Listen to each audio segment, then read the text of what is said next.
Let's be real. Everything about the SCP Foundation should be a hidden secret. They don't want anybody knowing about their covert operations. It's just not safe. But information does leak out, and of course there's that wiki that tends to let everyone with reading comprehension skills in on the mysteries. But some stuff is even harder to find. So today we'll be counting down the top 5 SCP Foundation Hidden Secrets. Outstanding, let's get to it. Coming in at number 5, we've got DClass Origins. If you've perused enough SCP content, you're probably familiar with the term DClass. But what is DClass? Well, it's essentially an infinitely expendable human subject, used for everything from exploring lesser known SCPs in their habitats or literal live bait. Often they have criminal or otherwise antisocial pasts, which means that the Foundation can usually get away with killing them or losing them or generally removing them from society at large. But how do they have so many? Does the Foundation exist somewhere that has a nigh infinite supply of capital criminals? At some point they have to run out, right? Well, there are theories about how they actually keep their D-class storehouses full. None of them are too pretty though. One is that the Foundation exists in a reality that sucks pretty hard. Insane amounts of crime, taking advantage of an overly zealous police force. The folks who get arrested and incarcerated are then gladly lent to the government contracted Foundation, who uses them in any way they need, which often ends up having them get eaten or dissolved or teleported somewhere not fit for human life. You know. There's the other idea that they don't actually kill off all their D-class. A lot of these guinea pigs actually do come back in one piece after missions after all. So wouldn't it be just a waste to euthanize them on the spot? Why not get a little more use out of the orange jumpsuited crash test dummies? Foundation is well versed in memory wipes with plenty of amnestics at their disposal, so it wouldn't be too far-fetched to assume that they would take any individuals who made it through one test, delete their memories, and then send them off to test a new one. Infinitely reusable. Well, at least until their brains cease to work after being scrubbed clean so many times. Lastly, there's the possibility that an SCP is being used to clone some key D-class. That's right. Every once in a while, an outstanding criminal gets carted to the Foundation. Strong, sharp, and brave, this individual is a much better test subject than the regular stock. So, what do? They run them through the anomalous copier and end up with hundreds of identical lab rats. Come on, you've heard of crazier things.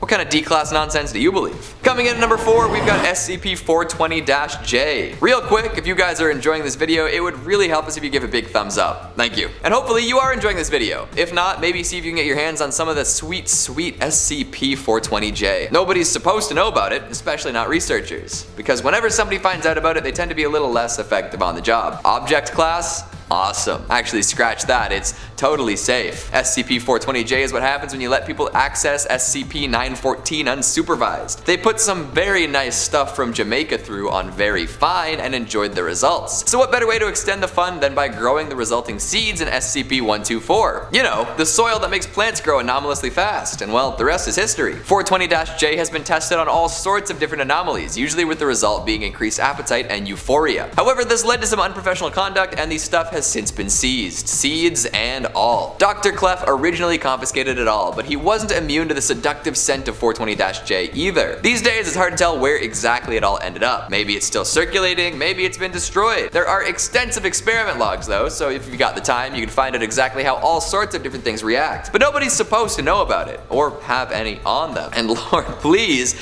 don't give any to the lizard. The last thing anyone needs is something like that with the munchies. Coming in at number 3, we've got the broken Masquerade.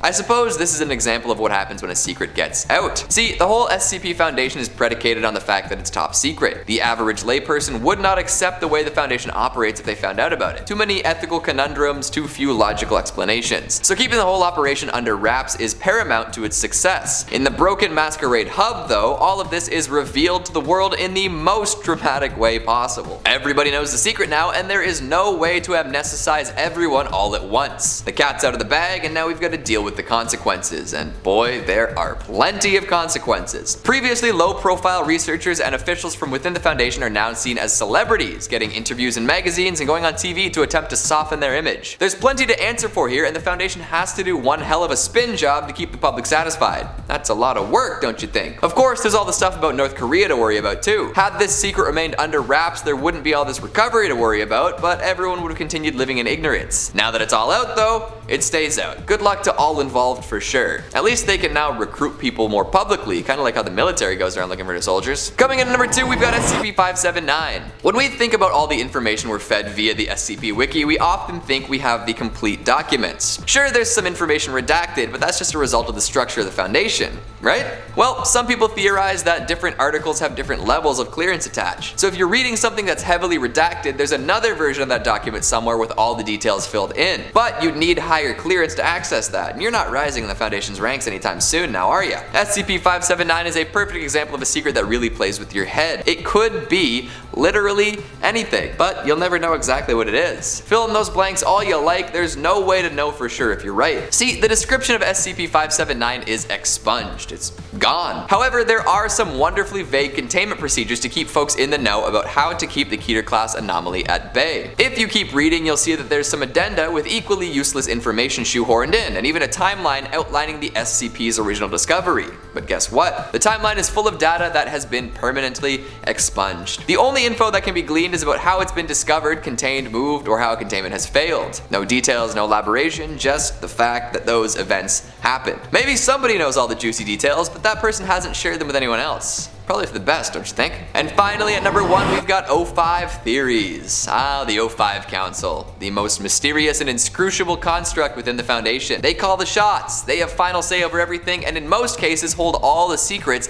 that keep the Foundation together. But who is the O5 Council? Is it a group of people, or is it just one person pretending to have more going on? Or maybe, just maybe, there is no O5 Council at all. It could just be a safeguard against chaos. You know, the idea of an all-powerful group of people watching at all times is pretty useful for keeping folks in line. There are so many different tales related to the O5, so many vague mentions and containment procedures, so many Easter eggs and signs of life sprinkled all throughout the wiki. But does anyone actually know what's going on at the top? Maybe it's for the best that we've all stayed ignorant of these secrets. Who knows what the consequences of finding the truth could be? Maybe they don't have the best interests of those working for them at heart after all. This is one of those topics that doesn't really have an easy answer. You can point to tales and dossiers and 001 proposals and come up with 100 different ideas as to what the council really is, but none of that will bring you any closer to the truth. It's the Foundation's biggest secret after all. So let me know what your O5 theories are down in the comments. And there we have it. Are your thinking caps on tight?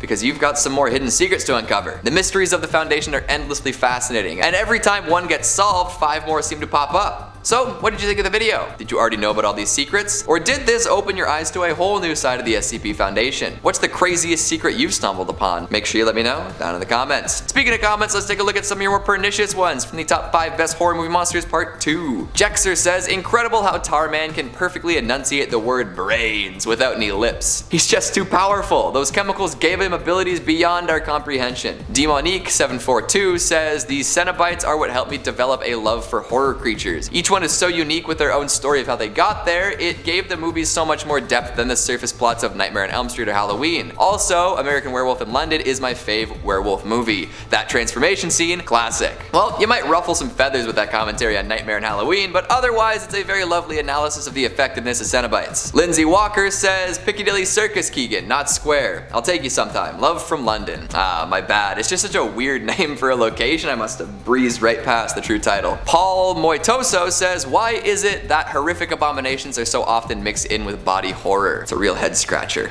I'll let you meditate on that for a little bit and get back to me if you come up with anything. And that's all the time we have for today. I'm going to make some wishes upon an ornate cursed box and see what happens. Thanks for watching, and I'll see you next time.